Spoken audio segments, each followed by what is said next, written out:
باید همه وقت رقابت باشه. رقابت که نباشه او همون نرخ هم بالا دا گرفت هم خیلی میسته. Мы прилетели в Республику Беларусь, в город Слоним, на Слонимский мясокомбинат. Беларусь вайсоб меравад ва яке аз таъминкунандагони гӯшти ҳалол ба Тоҷикистон мебошад. ҳаму қарзон шава мода ҳаму қа хубай, зиндагӣ мода ҳаму қа хубай, ҳаму қа халқ да хубай. салому дуруди бепоён ба кулли ҳамватанон, ба кулли форзабонон. албатта омади ид ба ҳамаат муборак боша, иди моҳи шарифи рамазон.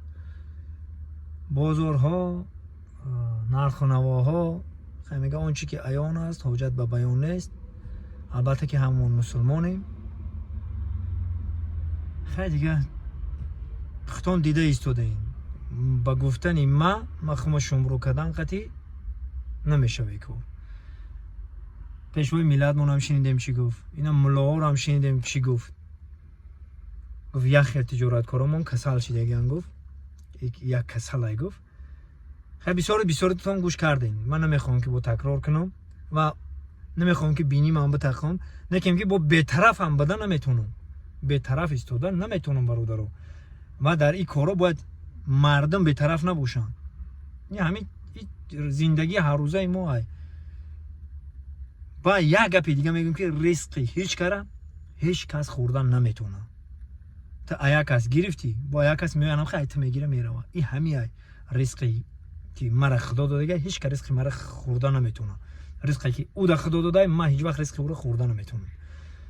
ва бозам бародарои азиз, масъалаи гӯшт хай дида истодем ки ҳамин арзонаш 90-100 сомон ай. ҳама арзон ки гӯшта 10 зада намешавад. ҷӯшонда намебари, мекаши салмети меояд дар пари руд мезанам хали гӯштай 10 зада намешавад 90-100 сомон.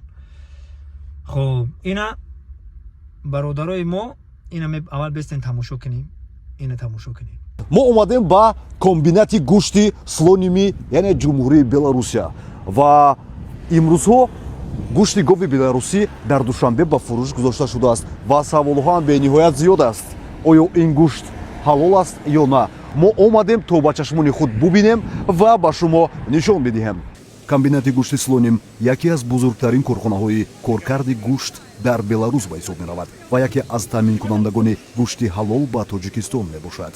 ин ягона корхонае нест ки бо кишвари мо ҳамкорӣ мекунад, аммо маҳз ҳамин ҷо аввалин шуда дар Беларус шаҳодатномаи расмии ҳалолро ки дар сатҳи байналмилалӣ эътироф шудааст ба даст овардааст. ҳар моҳ комбинат зиёда аз 500 тонна гӯшти ҳалолро ба Қазоқистон, Узбекистон, Чин, Русия ва дигар кишварҳо содир мекунад. айни замон аз ин комбинат ба кишвари мо тақрибан 60 тонна гӯшти гов ворид мешавад. дар коргоҳи заб корҳо мутобиқи меъёрҳои муқаррар гардида дақиқ ва ҳамоҳанг сурат мегиранд. ҳайвонот асосан говҳои синашон аз 18 то 24 моҳ пеш аз заб аз назорати ветеринарӣ мегузаранд. истеҳсолкунандагони Беларус ба сифат ва табиӣ будани маҳсулот диққати махсус медиҳанд. чорво парвариш ёфта тамоми равандҳо таҳти назорати ҷиддӣ сурат мегиранд. яке аз мутахассисони ин корхона ҳамватани мо Ислом мебошад. ислом дар Тоҷикистон таваллуд шудааст, вале 23 сол боз дар Беларус зиндагӣ мекунад. 5-6 соат ба қариб 300 сар мол мекушам. Штори моли ҳалол машғул ҳастем. обязательно дуо мекунем. Бисмиллаҳи Аллоҳу акбар. пас аз буридан ва гузаштан аз ҳамаи марҳилаҳои санҷишӣ, маҳсулот бо муҳри байторӣ ва аломати ҳалол тамғагузорӣ мешавад. яъне ки ин муҳр ба он хотир аст ки ин гӯшт дар ҳақиқат ҳалол аст. назорати мутобиқати маҳсулот бо стандартҳои ҳалол таҳти назорати мутахассисони мусулмон анҷом дода мешавад. И на каждую партию ба ҳар як қисми маҳсулоти ҳалол ман шаҳодатномаи алоҳида медиҳам ки дар варақаи расмӣ ба муҳри шахсии ман тасдиқ шудааст. ман ҳам дар назди худованд ва дар назди харидор кафолат медиҳам ки ба стандартҳои ҳалол мувофиқ аст. комбинати гӯшти Слоним як намунаи хуби истеҳсоли босифат мебошад ки дар он мутахассисони баландихтисос кор мекунанд ва раванди заб ва коркарди гӯшт ба талаботи қатъӣ ҷавобгӯ мебошад. гӯшти гов аз Беларус ба Тоҷикистон бо мошинҳои боркаши махсус интиқол дода мешавад. ин гӯшт ях карда шуда набуда, балки хунук карда шудааст ва бояд тибқи талаботи мутахассисон дар ҳарорати аз 0 то 2 дараҷа нигоҳ дошта шавад. дар ҳамин шароит гӯшт дар муддати 6 то 7 шабонарӯз ба душанбе мерасад. бо шумо будам ман Макс Қосимов. Ташаккур ба диққататон. خب иша тамошо кадаин. Бо ана иша тамошо кунед. В Таджикистане мясо, поставляемое из Беларуси, пользуется большим спросом. Мы прилетели в Республику Беларусь, в город Слоним, на Слонимский мясокомбинат. Это один из мясокомбинатов, с которым сотрудничает наша страна.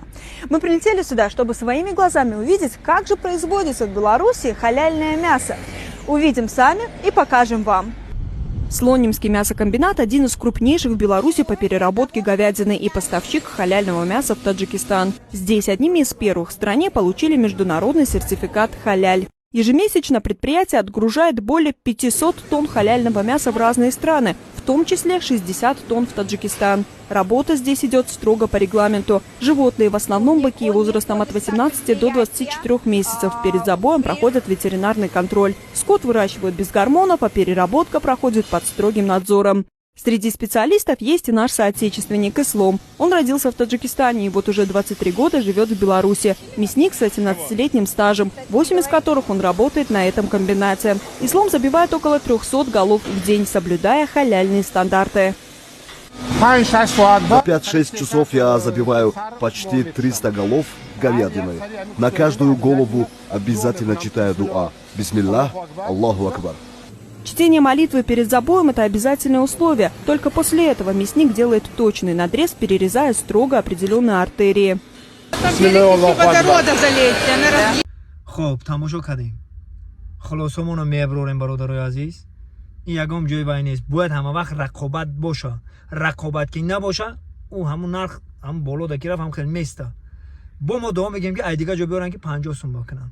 با دعا میگیم که ای دیگه جا بیارن همون گوشت 40 سوم کنن.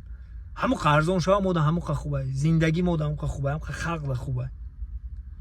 رقابت همه وقت باید باشه. رقابت سالم همه وقت باید باشه. همه وقت این اختون دیدین شنیدین به گوشتون اینا به چشمتون دیدین.